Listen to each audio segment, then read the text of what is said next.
Hi there. In this particular video, we'll look at quadratics and specifically factorising quadratics. Now, factorising quadratics means splitting up one that looks like these ones down here with an x squared, an x and a number term into two factors. Two numbers multiplied by each other, indicated by one in the bracket here and one in the bracket here. So these are factors of the quadratic you start with. Now, what I'm going to do is start by expanding these brackets to give you an idea of how it works. So expanding the brackets, we're going to use the claw method. So we've got x times x, which is x squared, x times b, which gives us bx, a times x, which is ax, and then a times b, which we write as ab. Now, I'm going to do a little bit of tidying up here, and we've got an ax and we've got a bx, and I'm just going to write that as an a plus b lots of x, because we would add the two together. If it was 3x and 2x, we'd add them together to get 5x. So we've got a form like that. Now that looks like a traditional quadratic. We've got an x squared, we've got an x term with a coefficient, and we've got a number term.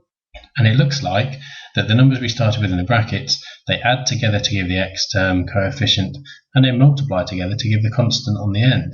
Now, if that's true, then we can quickly have a look at this one here where we've got y equals x squared plus 5x plus 6.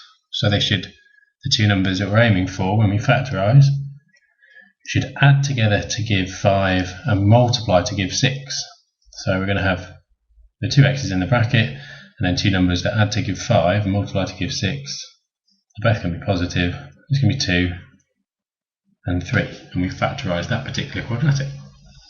In the same way here, this particular quadratic, well, this time they're going to need to add together to give negative 3 and multiply to give negative 24. Now, if they're going to multiply together to give a negative answer, then one's got to be positive, one's got to be negative. They're going to add together to give negative 3, so it's going to be more negatives than positives. And you should have spotted by now that two numbers that multiply to give 28, with a gap of 3 between them, is actually 7 and 4. And as I said, we want more negatives than positives. And if you expand those brackets, you would get x squared minus 3x minus 28. Moving on to the next one, off we go again. We've got an x squared at the beginning, not a 2x squared or a 3x squared, etc. So we can just put the two x's in the front of our brackets. Now we're going to need two numbers that add to give negative 6, but multiply together to give 8. Now we would normally go two positives to give a positive, but there's another option. And bearing in mind there are some negatives here, then what we're actually going to get is two negative numbers that combine together, add together to give negative 6, but multiply to give 8. And you should find that that's negative 4 and negative 2. Those are the three sort of standard examples. And what I've got here are three that normally catch people out. So I'll just show you those to make sure you don't fall into the same trap. This particular one, it's a quadratic because it's got an x squared. It just happens to have a number term of 0, if you like. So what we're going to be looking to do is factorise it. Again, an x at the front of both brackets because we've got this 1x squared. We're going to need two numbers that add to give 2, but multiply to give 0.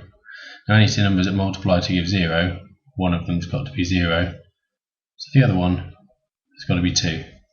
Now that can be written as x plus 2 times x, or probably more likely to be written as x times x plus 2.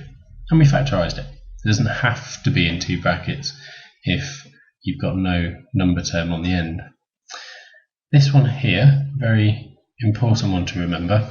Now again, we're going to aim for two brackets, and we've got an x at the front of both. Now they've got to add to give 0 because there's no x term, but multiply to give negative 16. Because they're multiplying to give a negative number, one's going to be positive, one's going to be negative. And if they're going to add to give 0, they've got to be essentially numerically the same. So you've got that particular example there.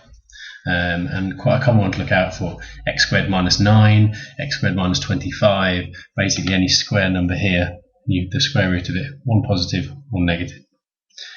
Now finally, we've got another one where we're going to look to split it into two factors, an x at the front of both of those terms, and they're going to add together to give 6 and multiply to give 9.